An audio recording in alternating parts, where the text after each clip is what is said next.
Hey guys, it's Mary Lee, the Diamond Dinosaur, coming at you from my nesty craft room, or my crafty nest, maybe we should say instead. Coming at you with a little bit of a whip. It's early on a Saturday morning. I don't know, I don't even know if it's 7 o'clock in the morning yet. It could be, I'm not sure. But I thought I'd do a little whip with y'all and we can just have a chitty chat. I do want to try something new.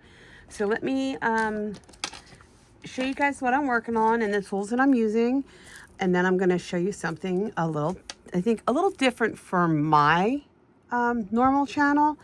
But yeah, so let's just get into it. I'm finishing up my Autumn Witch from Peggy Collins.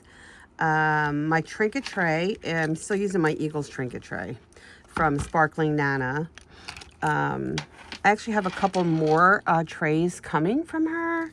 I have the Doggy in the Bath set. I have the tray for the trinket tray for the RVA Sizzling Summer Retreat. That's coming as well. Also a Godzilla custom tray for me because I love Godzilla. He is my spirit animal. I love him so much. My putty today for my multi-placer is Randa's Crafty Corner peanut butter cookies. I love Randa's Crafty Corner, by the way. I've been using her putty since pretty much I started diamond painting, and I love it. My cover minder is my Not Today Heifer, and I got this from Pink Poodle Diamond Painting. Again, I think I said this before, I'm not sure. I don't think she's doing cover minders anymore. However, that's the one I use. I love her cover minders because they are the strongest ones that I've ever used, and I love them. My pen is from Turned by Candylicious, Heather at Candylicious, and it is a Dragon Scale Fordite pen, which it's a pen that I've always wanted. I've always wanted Dragon Scale Fordite, so I was very glad to get it. And the turn on this is amazing. Right now, it's probably my favorite pen. So if somebody were to ask me my two favorite pen turners or my favorite pen toner, I have two. One is Heather from Candylicious, without a doubt, and the second one would probably have to be Ruben from Midnight Tide Turning, but I also like MTN Creations, MTN Inspirations, I apologize. I like them too, so they're probably my top 3 pen go-tos right now. My tray today is my Old Drills and Chills from Bijou Bliss. So, let me get right into it here. Actually, let me show you what I want to do a little bit different. Okay, I'm a big slash horror ghost story person, and the other day I remember as a child, let me open these up and then I can talk. I remember as a child I used to love to hear ghost stories, and my sister always told the best ghost stories, the best, absolutely the best. And she had this book when I was a little girl, and oh my god, it was like one of her favorite books. She constantly read it. And it was called Ghost in the Valley, and it was by Addie Kent Thomas Jeffrey. Now remember, I'm 60 years old, so that means these books had to have been these books have to be like 50 some years old, if not older, because I was just a little girl when they came out. Anyway, they're called Ghost in the Valley, and they're basically strictly ghost stories for my area, right? So the story I'm going to read to you today, and they're quick stories. They're short stories. They're only like a page and a half long. The story that I'm going to read to you today, okay, here's the book. Let me close this up real quick. Close them back up. I don't want to get any dust on them in it. So there were two. There was this book, Ghosts in the Valley, from Addie Kent Thomas, True Hauntings in the Delaware Valley. I almost think that these were maybe the original books where they started doing, people in certain areas started doing ghost stories about their state or their town or whatever.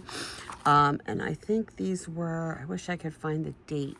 Maybe I can find the date on the inside. The publisher was Warminster, Pennsylvania.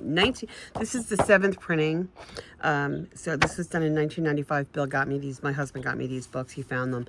But this one was originally done in 1971. So I was literally 6 years old.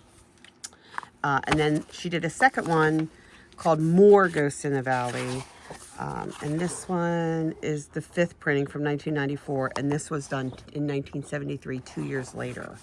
So, this story that I'm going to read, it's called Shadows Over Sunbury, and it's only, there's one, it's literally 2 pages. Okay, so, it's called Shadows Over Sunbury, and this is how it starts. Overlooking the Neshaminy on Newportville Road, just below Bristol, Pennsylvania, stands a regal house. She is fragile and beautiful as a Mardi Gras queen. Her white iron lacework facade frames her with the grace of a mantilla. The mansion has reigned in this wooded stretch of road since the early 1700s. Her name has been recorded in history. Her walls have echoed to the footsteps of the great. Her picture has been sketched for books on Americana, reproduced in photographs, and painted on china. She is indeed immortal, and her name is Sunbury. But the least known side of Sunbury, and the most interesting to lovers of the mysterious, is not her history or her beauty. It is that which is the opposite of her sunny gnomon, her shadowy side. Let us walk up the lacy veranda, open the heavy oak door, and enter the cool dark of the great front hall. To the left is the dining room, and beyond that, the kitchen. Is there the sound of flying glasses, the shattering of dishes, the groan of chairs and tables being moved about? Blame it on the poltergeists of the mansion. They are the mischievous ghosts who have been making life irritating at Sunbury for some years. On one occasion, they tugged the covers off the beds of the help as they slept, even tumbling the sleepy couple out of their beds. To the right of the great hall is the parlor. To one side of the beautiful mantel, there is a hidden secret compartment where, it is believed, valuables were tucked from raiders during the Revolution.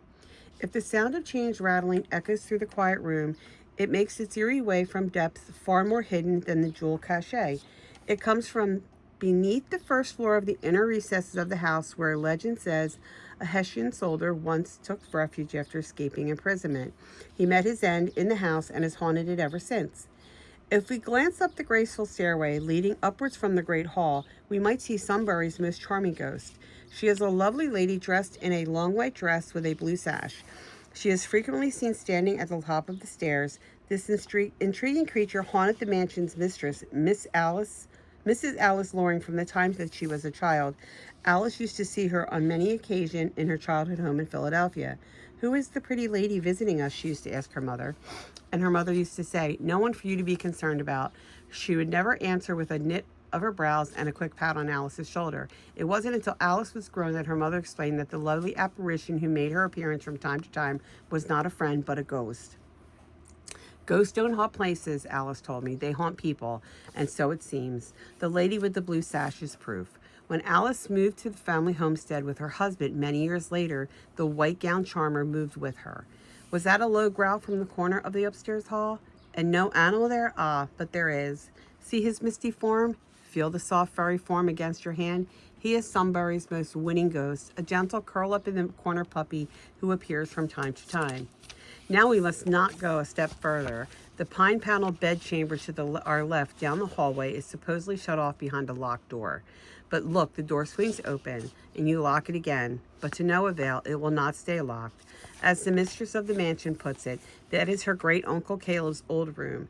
Like its former occupant, it will not behave. Lock its doors, and it will become unlocked. Walk inside its hushed atmosphere, and we will be assailed by the loud crying of a baby, first from this corner, then from that. Just shrug, as I shall do as we walk out. We have been warned that crying like an infant is just one of Uncle Caleb's favorite haunting jests to make his intruder feel as disturbed as possible. As we descend the stairway, what is that sudden draught of chills our backbones and whisks icily past us? It's Uncle Caleb, of course. Who else? Down in the great hall again, we find opening the front door to the sunlight a welcome change. Before we get outside, a loud bombardment of knocking shakes the stately quiet. From door to door, upstairs and down, the knocking moves, bang, bang, bang, on every wall, every door, every sill, and ledge, the loud, incessant knocking. We nod. Uncle Caleb will be noticed. Moving away from Sunbury, down its curving lane, there is a sadness in leaving the lace-bedecked queen of Newportville Road. Her tableau of ghostly scenes was a visit to another world. But watch out, we must slow down as we approach the intersection of Newportville and Ford Road. The sun has set and the trees form a veil of darkness. Something shows up in our headlights. A man and a woman are standing in the middle of the road. They are dressed in the full skirt and the leather jerkin of the Revolutionary days. Now it is remembered by us both. This is the spot we have been warned of earlier by Sunbury's owner. The ghosts of 2 horse thieves who were hanged at that corner centuries ago haunt that place for their demise. More than one car has swerved into this gloomy spot to avoid hitting 2 walkers in the middle of the road. Collisions have occurred from time to time because of this ghostly pair. We drive knowingly on, a perfect final brave touch for our visit to Sunbury, one of Pennsylvania's most haunted mansions. So I'm sure that was long. It may have been boring to some of you, and that's okay. I came across the books the other day on my bookshelf, and I thought it would be nice to share them with you guys. I do have a couple of stories about Sunbury, actually. Prior to me making my career in the medical field, I was working as a teacher's assistant for Head Start. And the main office of the Head Start in my area, I think if you guys don't know what Head Start is, it's for low-income families as a preschool for low-income families. It was a really fun job, and it was great to work with the little kids. I mean, one of the things, well, I'll go into that in a minute, but the main branch, the main office was at Sunbury, and that was my main home. So that the house is exactly as it is described in the book. Unfortunately, it is, when I was there, I mean, you really can't see anything left of residence because it was a daycare center. So the bedrooms upstairs were all classrooms. The main living room had become the office. One of the side rooms off the Great Hall was the director's office. And then you had the dining room where the kids, would come and eat. And then you had the kitchen. There was a big chunk of property that it had behind it. All wooded area. It was beautiful, beautiful. I loved working there just for the fact that, I was able to be in this beautiful historic home. It was just gorgeous. And there were at times, I mean, it was kind of hard to hear knocking and stuff because there was always so much activity because of the kids. But there were times where you would be there like on a Monday, because on Mondays we didn't have classes. It was more like an in-service day every Monday. So there were times, you would be there late, past 4 o'clock, finishing up, maybe you and a couple other people, and you would hear things that you can't explain, whether it was walking, doors opening and closing. You would hear that stuff. I was kind of immune to it because my house that I live in is over 100 years old. I'm the 3rd generation owner of my house. My grandfather built it. My father's mother, she passed away in this house in what is now my laundry room. My grandma, she was the only grandmother I knew because my mom's parents and my dad had died before I came along. And my dad's father had passed away when I was just a baby. I was maybe a year old, maybe 2. Probably more like 1. Maybe even younger. I don't remember him, but there are, pictures of me in my little walker next to the hospital bed that he was in, and he's, reaching down and touching my head, but I don't remember. My dad's mother, the one who passed away in my laundry room, I remember her very clearly. She died when I was 5, but I remember spending a lot of time with her. And every night she would, when she would go to bed, I would go in and I would climb up on her bed, and she would either read me a story that I brought in there or tell me a story. So in this house, I do tend to see, I work from home, so my desk is in my, I guess you would call family room. And I can see, like, right to my right is the doorway into my kitchen, and the laundry room is off of my kitchen. And I can tell you there are several times throughout the day that I see shadow going from the kitchen to the laundry room, when no one's here. My daughter and her boyfriend, their room is upstairs, and I hear walking around upstairs all the time. All the time you hear footsteps upstairs. Their door sometimes won't even stay shut. Like she'll leave for work. He'll leave for work and they'll shut the door tight. And yeah, I'll go hours later to check the mail or something, and I'll look up at the top of the steps and the door is wide open.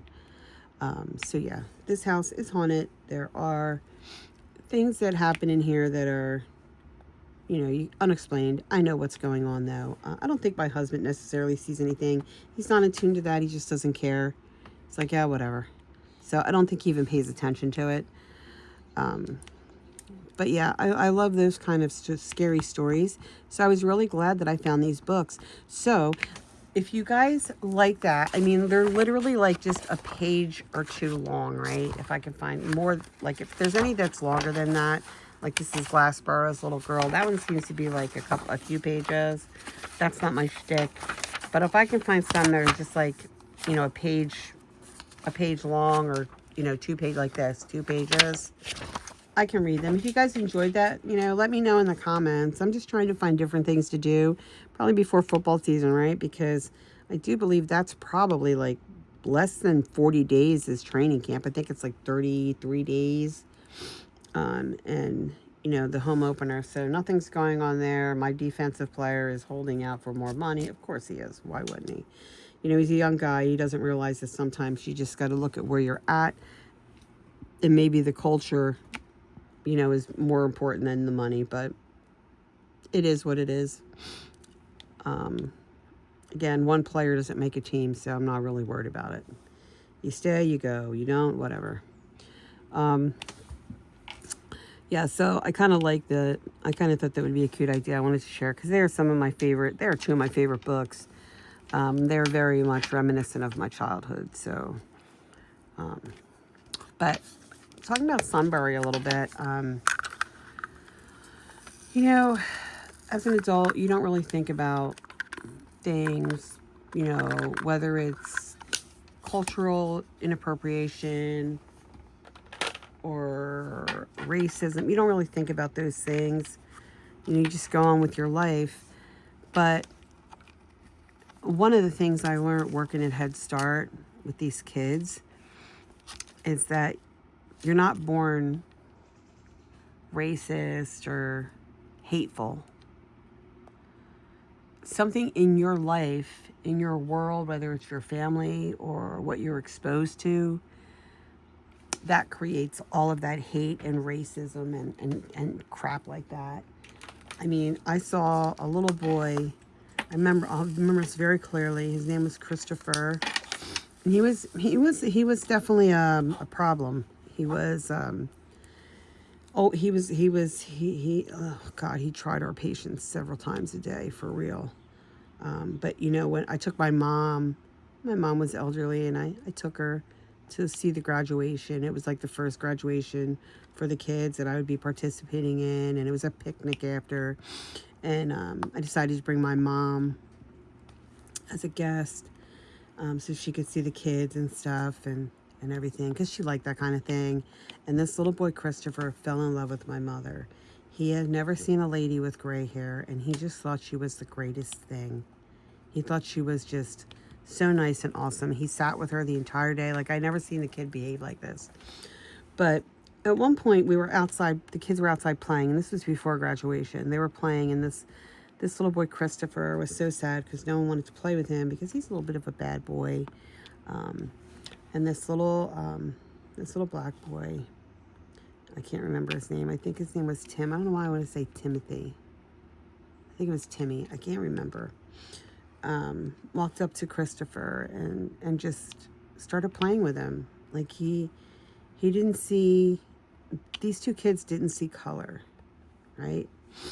They didn't. They just saw a friend. He just saw a friend who he thought maybe might be in need because he was crying a little bit, and he just wanted him to be happy and play. And so, yeah, kids don't know. They don't see color at all. They just don't. Everything to them is just perfect and beautiful. And, we never think that we could learn from kids, right? As adults, because we think we know everything. But sit down someday and watch a 3-year-old and a couple of 3-year-olds play, and you will understand that, you know, if you live your life, I'm not saying live your life like a 3-year-old, I'm not saying that, but if you sat down and looked at and just watched, you would see that there is no color barrier in a child. They love you unconditionally. They don't care if you're black, white, purple, green, yellow. They don't care. They don't care. They just see a person. They just see another child. And I wish the world could be more like that. You know, it makes me very sad at times. Sad where I just never want to leave my craft room. I don't care about social media. I don't want to hear anything. You know, and whether that's closing myself off to the world, you know, my daughter's always saying to me, Mom, you have to stay up on things. No, I don't. No, I don't. I have to stay up on my job, getting my paycheck, paying my bills, and living my life. I don't need to know what the neighbors are doing down the street. I mean, well, I probably should in case they're doing something malicious. But I just don't need to know all of these things. I just don't. I don't. You know, when it comes time for me to go to my Eagles game, I need to know where my tickets are. I need to know how I'm getting to the game, period. That's all that I need to know. I don't need to know what's going on around me, because when you start thinking about what's going on around you in today's society, most of the shit that goes on around you somewhere along the line is violence or just whatever. Shit that you don't need to be involved in. Shit that even shouldn't be happening, to be honest. So, you know, it doesn't affect me. You know, yes, there are things in this world that affect you as a person. Taxes affect you. Wars affect you. They don't affect you personally. They affect you. They affect us as a whole, right? So like this war that's going on with Iran, which to be honest, I didn't even know it was a war. Probably more like a skirmish is what I was thinking. But again, I don't stay up on politics and shit like that. So I guess what I'm trying to say is that shit like that affects the country as a whole, right? So yes, you should be taking notice of that. But in general, when I go into the city, and by the city I mean Philadelphia, not New York, when I go into the city, I don't need to know what's happening on that block unless I'm going to that block, right? I don't care. I'm just going to keep driving to where I need to go. Because when you start minding other people's business, then you start having a problem. And I'm not here for problems. I'm here to live my life. Right? So, yeah, my husband tells me all the time, you never want to go out anywhere. You never want to do anything. No, I don't. I don't, because I'm happy where I'm at. I'm happy here. I'm happy in my house. I'm happy in my craft room. And if that's where I'm happiest, so be it. So be it. Do you guys have a craft room? I think I asked that. That was like on one of the tag questions I did last time. Like, do you have a dedicated space, right? So,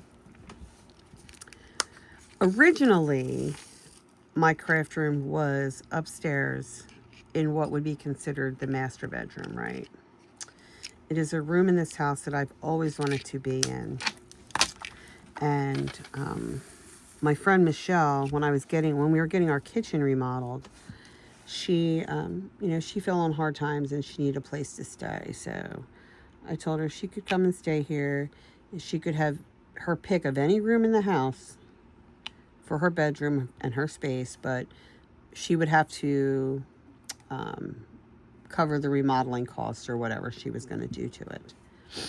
And she chose that master bedroom upstairs, which was fine because at the time my niece had moved out, and Bill and I at the time, our bedroom is actually in the room behind my craft room. There's a bedroom back there.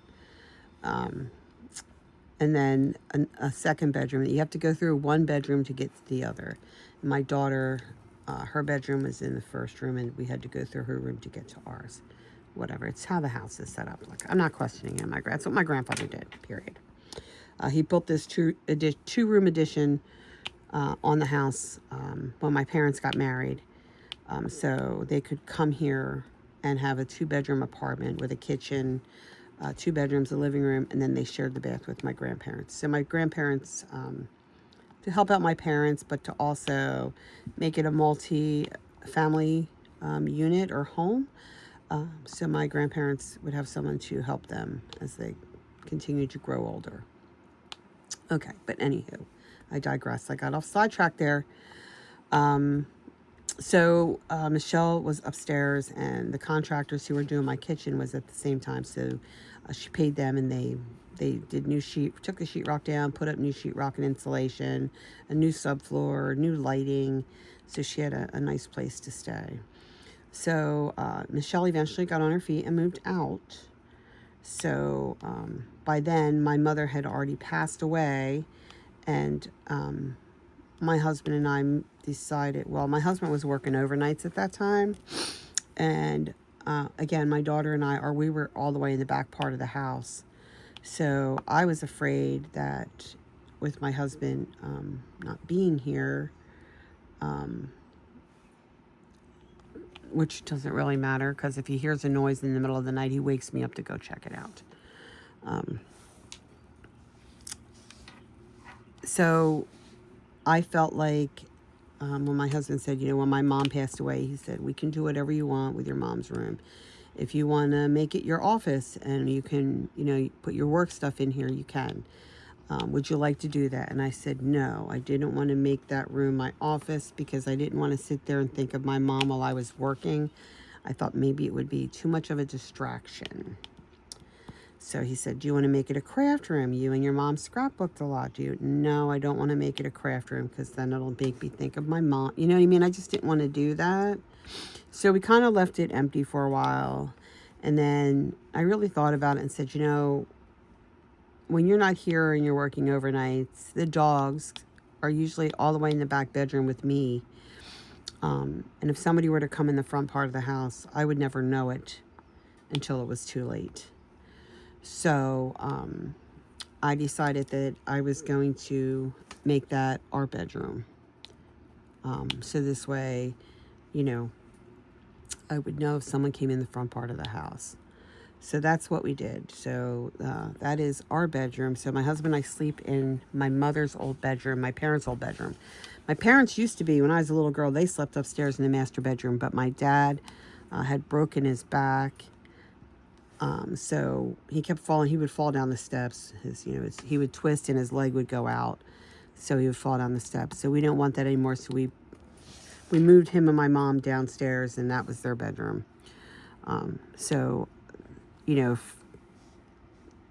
That was probably my parents' bedroom most of my life. So we decided to move in there. So that room is our bedroom. That is also, believe it or not, the bedroom. Both of my mom's parents, they actually passed away in that room. And my mother was actually born in that room. So that kind of makes it cool, right? So that's our bedroom. And so when Michelle left, my husband said, if you want to move upstairs, I will move you upstairs. We can move upstairs. And I said no. I said no because at this point in my life, I had ankle problems, and I was constantly rolling my ankle and falling. And the steps, because the house is older, are very, very, there's a lot of steps. There's probably like 13 or 14 steps. So that's a lot, but they're very steep. They're very steep and narrow steps. So I just didn't want to run that risk of being like my dad and falling down the steps all the time. I didn't want to do that. So we decided to make that my craft room. So we took all of our scrapbook stuff, because my daughter scrapbooks as well, and that became our craft room. Excuse me. Let me get a drink real quick.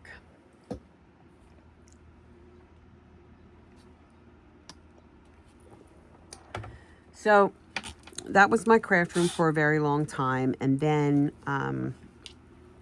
over the past 4 years, I started slowly having back issues.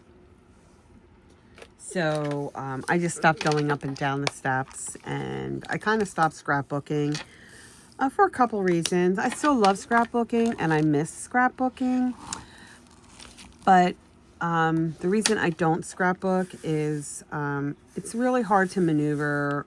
The stuff is heavy, and I was with my back issues. I was starting to struggle, not struggle. I don't want to say struggle; it's the wrong word. I just didn't feel like walking up and down the steps. I just didn't want to deal with it. And on top of that, my daughter was now in her 20s, and it's not like I don't have any grandchildren. I had dogs.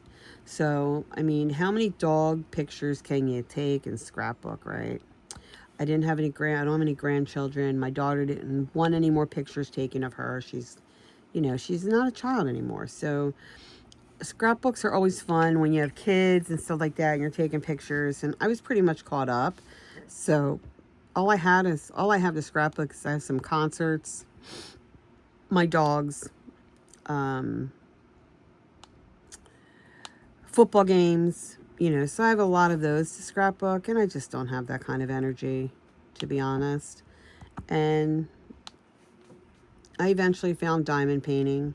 So my craft room is upstairs. It gets hot up there in the summer.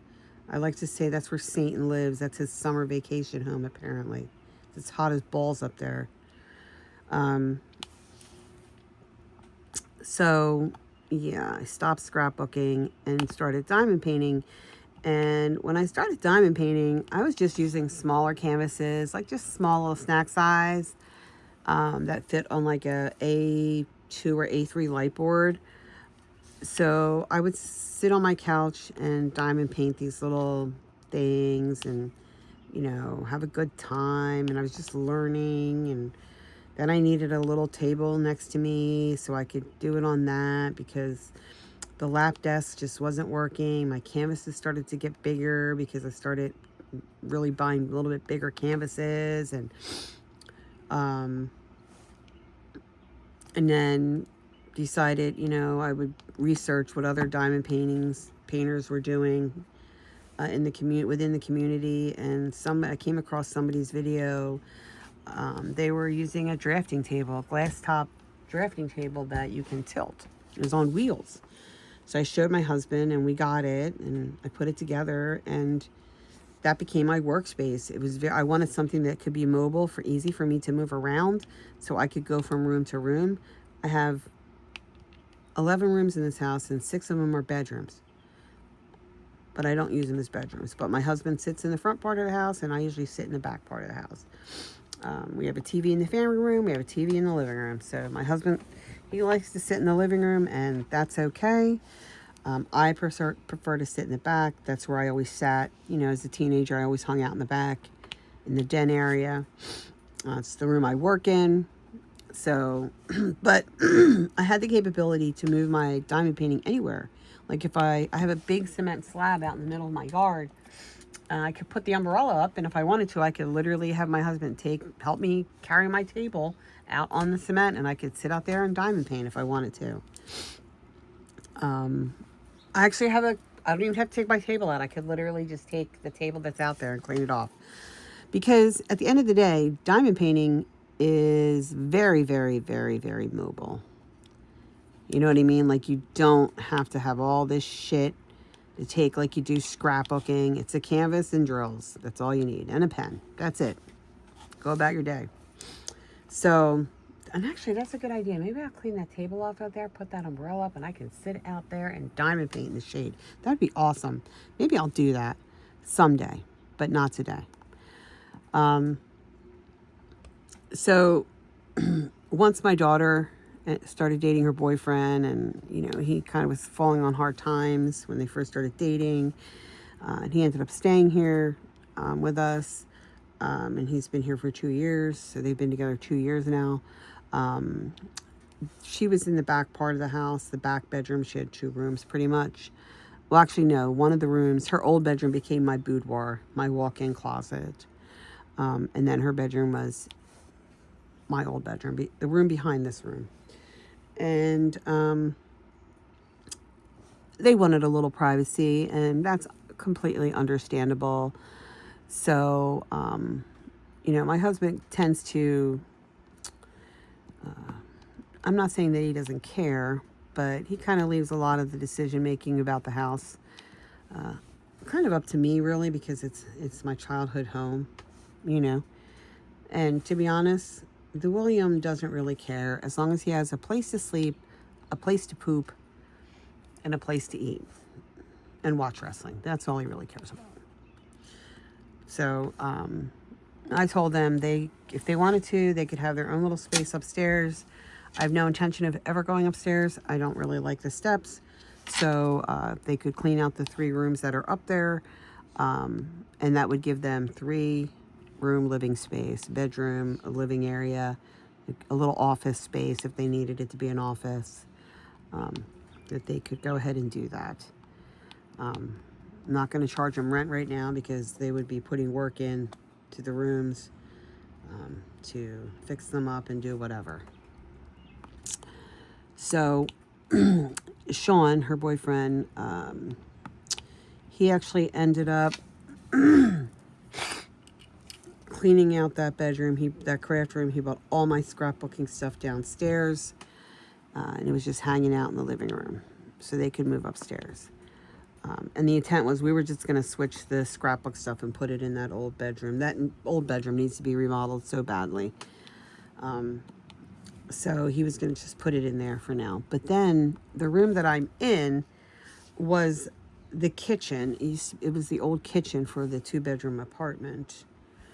And we don't use it as a kitchen. There's no reason for me to have 2 kitchens in the house, right? So, I decided that looking at it, maybe we could redo it, but keep the cabinets. And then I would have storage space and make the kitchen my craft room. Good idea, right? So he took all the cabinets off the door. He cleaned all the doors off the cabinets. He cleaned them all with grease, like this grease remover. He got help from my cousin came and they took the oven out. They took the stove out of the counter. They took the sink out and the dishwasher. They put in a new counter. Rather than close up the space where the dishwasher was, my cousin put a new plug receptacle back there, so I have power in that space. And I have a chair, so it's literally a workspace that if I wanted to, I could literally get rid of my diamond painting table, and I could usually sit at my counter in a chair in that little workspace, that little, that little area. So it's a whole nother workspace. So technically, if you look at my craft room, I have a table across the room with a chair. My daughter has a table that's right in front of me. I have my craft table, and then I have a table, the little spot over next to me where someone could sit and craft. So I literally have space for 3 other people in here if they wanted to diamond paint or craft or whatever. So once all that was done, Sean, my friend Sherry from upstate, she had some paint that she wanted to get rid of. It was like a pale grayish purple, like a lavender type color, lavender gray. So she gave me that, and Sean painted my walls. I took the old gray that I had that they used in my bathroom when they remodeled my bathroom and my kitchen, and he painted my cabinets that color gray. So yeah. That's how I got my craft room. I love my craft room. I am in my craft room. I spend most of my time in 3 rooms of the house. The bedroom where I sleep, the den where I work, and my craft room. I finish work at 3 o'clock every day. I work 6:30 to 3. And then from 3 o'clock till about 10:30 sometimes, I'm in my craft room diamond painting. And watching the little birdies. I love watching the birds from my craft room window because I'm right by a window. I told my husband I want to get a bird feeder so I can see all the birdies. And I'm sorry I got a little bit off track there, but I heard a bird outside. So yeah, that's how I got my craft room. Sean and Alexis have privacy upstairs, and I have my craft room. So I love it, love it, love it. That is my dedicated craft space. I still have all of my scrapbooking stuff and whatnot. I am thinking about getting rid of my paper. And some of my scrapbook tools. Like I have the Cricut Expression I want to get rid of. I'm probably going to keep my original Cricut, the little where you had the 6-inch mat. You can't even get anymore. And I have the Cricut Joy. So probably keep my Cricut Joy. I'll keep my original Cricut just for sentimental purposes. But I want to get rid of the Expression because it's kind of like obsolete. So that should probably go in the trash. I don't want to get rid of my tools. My tools are in my toolbox. I have one of those Fat Max toolboxes that everybody used to use. So that's where I have my scrapbook tools. I have some like stamps and stuff in the cabinets. They're not really in the way. The paper is the bigger issue. And I have a big basket of stickers. And stickers, you know, they don't really last forever. So I have a person I know that I Zoom with, one of my Zoom friends. She's a teacher, a preschool teacher, and she is always looking for stickers. She doesn't care what they are because basically what she uses the stickers for is for the kids to learn how to put things, use like hand coordination. So I told her that I'll bring them with me to the retreat and she could have them because I don't necessarily need them. I'll keep my football stickers. Like I have specific football, like Eagles and football. I have specific Eagles paper, Eagles ribbon. You know, I'll keep all of that because I go to Eagles games all the time in case I ever want to scrapbook them. But other than that, I think I'm going to probably get rid of a lot of that stuff. So yeah, I mean, I do have a D-stash getting ready to go too when I go on the retreat. Anything that I don't, anything on the retreat that if I can't de-stash it, I do have the capability. I can just leave it. And Y from Shenanigans with the Bergs, she'll donate it to her local place that she knows of. Or I could just bring them all home, which is probably what I'll do. Whatever I don't sell, I'll just bring home. I was just going to look into decrease my stash. Because I don't think I'm at 300, but I am over 200, but I'm not at 300 yet. I don't want to be at 300. So I have decided that I'm going to, I know I've probably said this before, I'm going to shop for my stash. I am no longer purchasing Diamond Art Club. I love their stuff. I don't care about their pricing. That is not the issue, but their business practices are the issue. So I'm no longer buying from them. And, you know, I don't even think that they even pay attention to things that are going on around them. Like, it's almost like they just think they're the end-all be-all of diamond painting because there's a lot of shops out there that are now really starting to show up and have really nice stuff. So, you know, I just buy from China Mail and stuff like that. That's where I'm at. I'm not really, I know licensing and stuff is, a lot of people feel that that's a bigger issue. Yeah, you know what? It's my craft, it's my diamond painting, and it's my money that I'm spending. And no one has the right to tell me where or how to spend my money, period. So if you're going to leave a comment about licensing and crap like that, don't even waste your energy in typing away because I don't care. I don't want to hear it. I don't want to read it.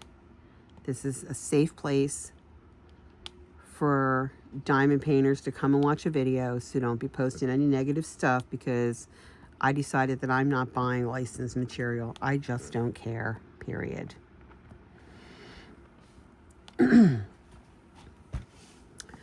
So that being said, I've decided to, I have a few orders out there. I have 4 Ricari. One's coming today, so that'll be down to 3. So let's say 3 Ricari, 1 Creativity Squirrel, which is a new to me shop. a 1 Paintly, 1 Fee Look, 2 Diamond Art Factory, and I thought there was another one, but that might be all of them. So I probably have about probably 10 outstanding, maybe. And once they're in, I'm really only going to be buying something that I have to go. If I'm going to buy something, I have to search for something, right? I just have to search for it. And I can very easily not do that. So I'm only going to be shopping for my stash moving forward. Actually, and I was thinking what I might do, because most of my stash is Diamond Art Club. I was thinking, okay, so how can I want to so bad. I love Ricari. I just want to jump into my Ricaris and do all of them. But what a nice little reward it would be if I decided to, let me get a drink in my Eagles cup. Yes, I have my coffee, and yes, I am drinking it through a straw. I know you guys can't really see it, but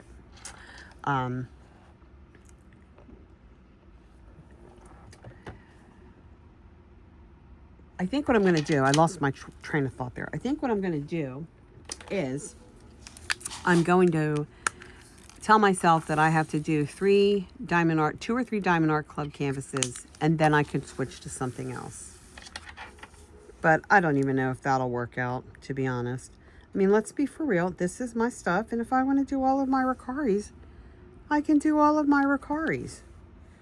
Who's to say? Like, why do we feel like we, that's a really good question. Why do we feel as crafters that we have to put restrictions on what we do, right? Why do I have to say that? Why do I have to tell myself, you have to do 3 Diamond Art Club before you can do a Ricari? No, I don't. I can do whatever I want. Stop. Diamond painters, rise up and stop doing that to yourself. You do whatever you want. They're yours. It doesn't matter. Stop telling myself that. It's my inner saboteur. Sit down, Linda. Sit down. Be quiet. I can do whatever I want. And listen, here's another thing too. I used to watch a lot of, content creators, diamond painters and stuff like that. And I used to really enjoy that. And now there are so many of them, I can't even keep up. So, I learned really quickly that a lot of the content creators, they're in it for, they're making money. It's their job, and that's awesome, and that's cool, and that's fine. But the fact that, if you're talking about something and it's 40 minutes in and I don't want to hear it anymore, I don't have to continue to watch. I can just stop the video, right? So I'm at that point in my life where I'm just going to follow and watch my friends and support my friends. I don't need to support bigger content creators. They're who they are, and that's it. And I don't need to, I can follow them, whatever. I don't have a problem watching them or following them, but I think at this point, I'm not doing my video for monetary reasons. I'm actually doing videos for pretty much 2, maybe 3 reasons. First and foremost, I want to share my craft and what I do with everyone, because I just love diamond painting so much. And if I could touch one person who's never diamond painted and they want to diamond paint now, that's a win for me. Number 2, by putting these out on YouTube and having a YouTube channel, they'll be there forever. So that being said, if and when my daughter ever has children and I've moved on to the afterlife, they can at least go to grandma's YouTube and hear me and maybe see me or whatever. And so that's another reason why I do it. I'm not doing it for monetary reasons. If you want to like my stuff, like it. If you don't, then don't watch it. I don't care. I'm not doing this for monetary reasons. I don't need money. I love my job and what I do, so I don't need money. I've been doing my job for a very long time. I don't need money. So I do it because I love it and I want to share my craft. That's all. That's all. It's fun. It's absolutely fun. But what I was going to say is when I first started, I would see like people, like used to love watching Katie from Diamonds and Washi because I just love her voice. She has a calming effect. She was not very knowledgeable for what I needed when I first started. So I became very used to watching whips that are like this, where you're just seeing hands and I'm talking as I'm diamond painting. So it's almost like, it made me feel like I could diamond paint as she was diamond painting, and it felt like I just had a friend in the room and I was just listening to them talk. So it was very comforting to me because I didn't know anybody who was diamond painting. So I felt like I had someone that I could listen to while I was diamond painting, and they would be diamond painting too. So it was kind of fun, and enjoyable watching those videos. And then I saw, what is her name? Messy Girl Crafts. I started watching her when she first started, and I thought it was fun. But then I noticed when she does a whip, she does it face to face and head on. And I don't know, I just didn't like that style. It kind of made me uncomfortable. I really don't know why it made me uncomfortable, but it was just not something I was used to, and I felt like it was very awkward to watch. So I don't really watch her anymore because of that. It just wasn't my shtick, so to speak. I like doing a whip this way. To me, this is what a whip is. And that's okay, because guess what? This is Diamond Dinosaur Does Life. Right now, Diamond Dinosaur 33 is doing diamond painting. So the key word there is Diamond Dinosaur 33. That's the key phrase. It's mine. It's my channel, and I can do whatever I want on my channel. I don't need anybody tell me how to do a whip. So my friend, Doretta, over at Chocolate Diamonds, she just did a whip and chat with the tag questions, and she was videoing off to the side.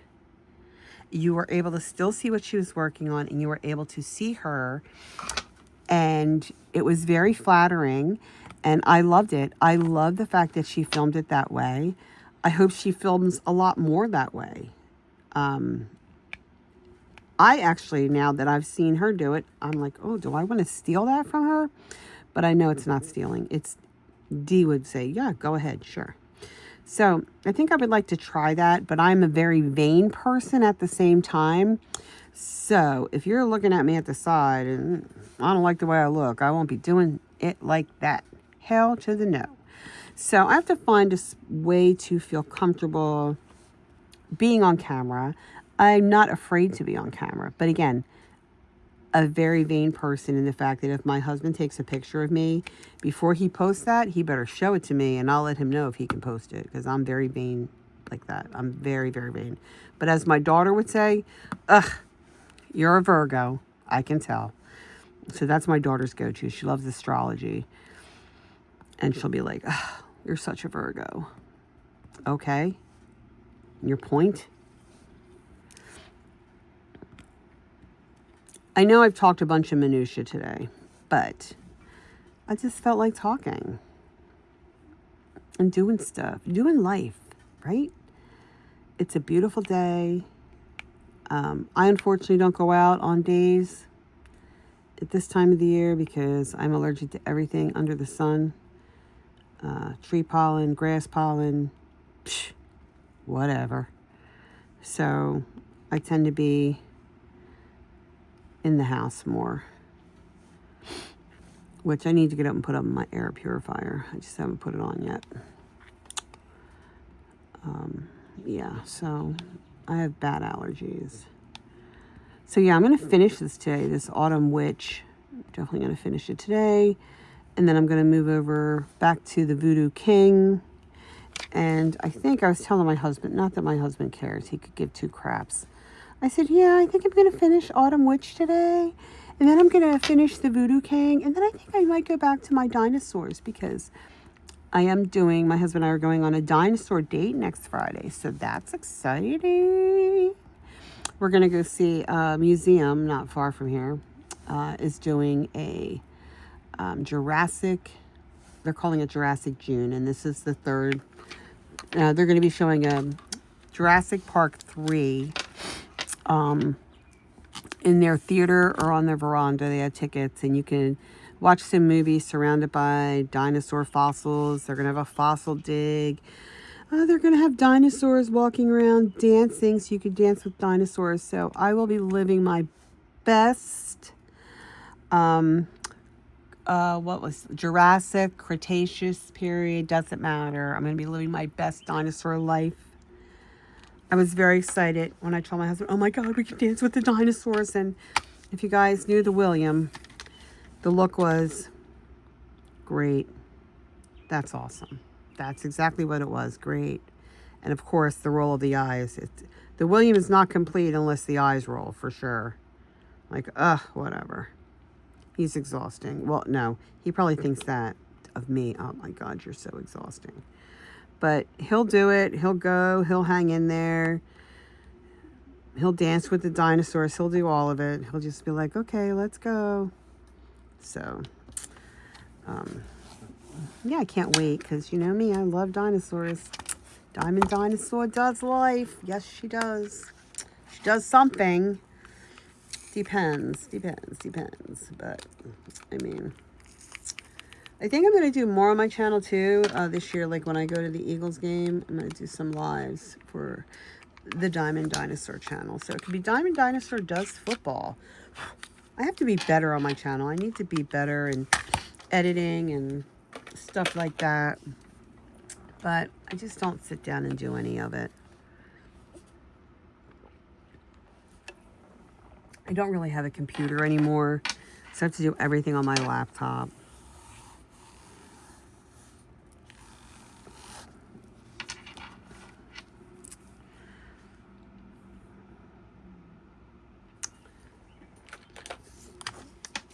So yeah, what a quiet morning.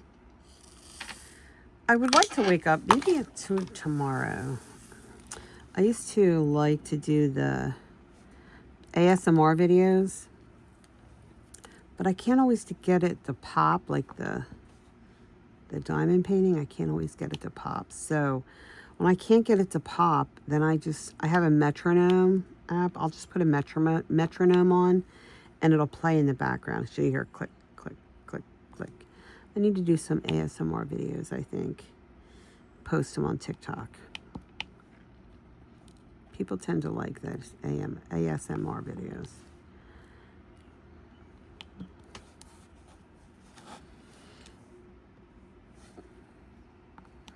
So, yeah. I don't know what's going on. Well, the basketball's over. So congratulations to the Knicks. Is that who won? The New York Knicks? Congratulations to New York. Goody for you. You won a championship. Proud of you. It'll be interesting to watch them this football season. I got my eye on them with their, well, he's not a rookie anymore. He was a rookie last year. Quarterback Jackson Dart and Cam Scattaboo, the running back. And they still have Malik Neighbors. He should be back. You know, they have a good coach now. So they have Jim Harbaugh from the old Baltimore Ravens coach. So he'll go down as a Hall of Famer eventually. But so it'll be interesting to watch the Giants this year. If I had to call it without seeing any football games this year, I'm going to probably say the 4 teams in order for the NFC East. Last place, I think I have to put the Commanders. And I hate to do that because I love JD. Love JD5, their quarterback. But I don't think they did enough in the draft or free agency to make them a better team. They have a lot of older players, so I'm not quite sure. You know, their draft was fine. It didn't do anything to wow me. Free agency didn't wow me for the Commanders, so I'm going to say they may be in last place. I think the Cowboys and the Giants are going to be cutting it close. And what I mean by that, I think it could go either way. The Giants could be in third place or the Cowboys could be in third place. It depends. It's probably going to be the Giants in third place, the Cowboys in second place, and the Eagles in first in the NFC East. But, you know, things could change. Things could change. You know, we have a new offensive coordinator, so we don't know what that's going to be like. We don't know how that's going to play out. You know, I'm just saying the Eagles will be in first place because we're still stacked with talent. So, I don't give two shits about A.J. Brown and losing A.J. Brown. Could care less. He was a douche. He was a diva. And I'm not here for his antics and his behavior. I said it 2 years ago. He needs to go. Now he's gone. Oh, let's move on and enjoy our life without A.J. Brown. Period. Period. I mean, I wouldn't even put his jersey. I wouldn't even burn it. I wouldn't even waste the spark. And I was not going to put it in a thrift store so some little kid could get it and wear it and be misunderstood. F A.J. Brown. He's a douche.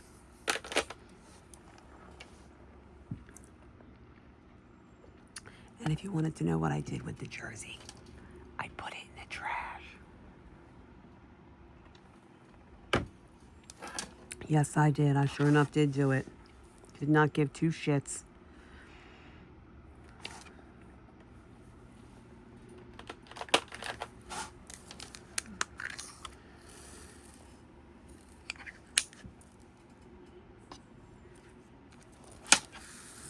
My Alexa's in there telling me how many days to the Eagles game. Huh? Opening day. Good for her.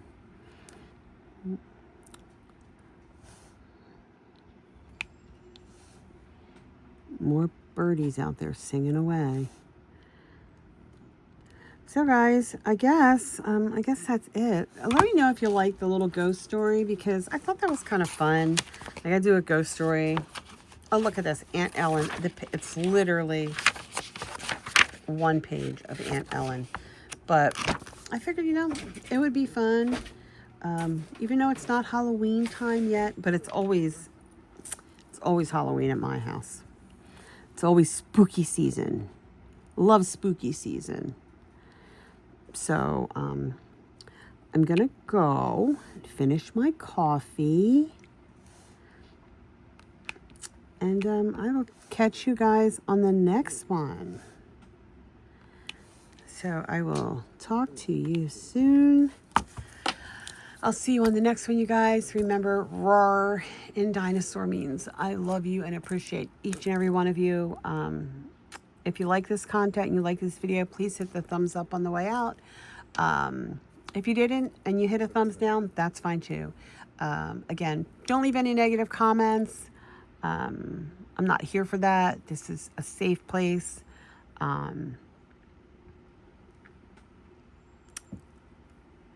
I'll leave a comment if you'd like. I appreciate each of you so much. And thank you for watching. And I will talk to you on the next one. Bye.